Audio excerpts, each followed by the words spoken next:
तर जी.आर. फक्त जुलैच्या हप्ते वितरणाचा आलेला आहे, पण प्रसार माध्यमांवर वर्तमानपत्रावर अशा बातम्या येत आहे की 2 हप्ते येईल. तर नेमका काय गोंधळ आहे? 1 हप्ता येईल की 2 हप्ते येईल? म्हणजे याचं वितरण नेमकं कधीपासून सुरू होईल या संदर्भातली माहिती समोरच्या 30 सेकंदात आपण पाहणार आहोत. त्यापूर्वी तुम्ही जर नवीन असाल तर नक्कीच आपल्या व्हिडिओला लाईक करून चॅनलला सबस्क्राईब करा. मी भाऊसाहेब घोडे स्वागत करतो तुमचं लाडकी बहीण योजनेच्या एका नवीन व्हिडिओमध्ये. हप्ते वितरणाचा जी.आर. हा 12 तारखेला प्रसिद्ध झाला आणि त्यात स्पष्टपणे असं नमूद केलेलं आहे की माहे जुलैच्या हप्ते वितरणासाठी हा निधी महिला व बालविकास विभागाकडे सामाजिक न्याय विशेष सहाय्यक विभागाकडून वर्ग करण्यात आलेला आहे. 319.53 कोटी रुपयांचा तो जी.आर. होता. पण प्रसार माध्यमांवर अशा बातम्या येत आहे की 2 हप्ते एकत्रितपणे येऊ शकतात.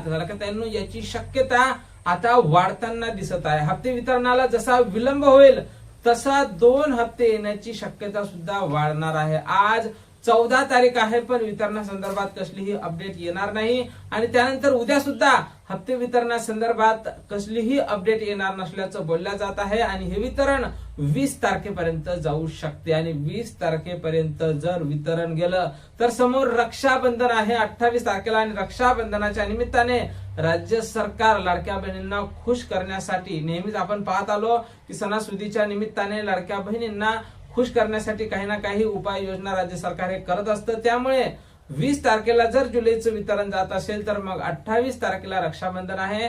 जुलै आणि ऑगस्टचे हप्ते मग एकत्रित लाडक्या बहिणींच्या खात्यावर 3000 रुपये जमा केले जाऊ शकते. अशा प्रकारच्या बातम्या प्रसार माध्यमांवर, वर्तमानपत्रावर आणि युट्यूब चॅनलवर सुद्धा येताना दिसत आहे. खरं काय या संदर्भातली माहिती आम्ही वरिष्ठांकडून घेण्याचा वारंवार प्रयत्न करतच आहोत. आमच्याकडे जशी काही नवीन माहिती, नवीन अपडेट उपलब्ध होईल सर्वप्रथम त्या संदर्भातला व्हिडिओ तुम्हाला आपल्या चॅनलवर पाहायला मिळेल. त्यामुळे तुम्ही जर नवीन असाल तर नक्कीच आपल्या व्हिडिओला लाईक करून चॅनलला सबस्क्राईब करा. भेटूया पुढच्या एका नवीन व्हिडिओमध्ये महत्त्वपूर्ण माहिती सोबत.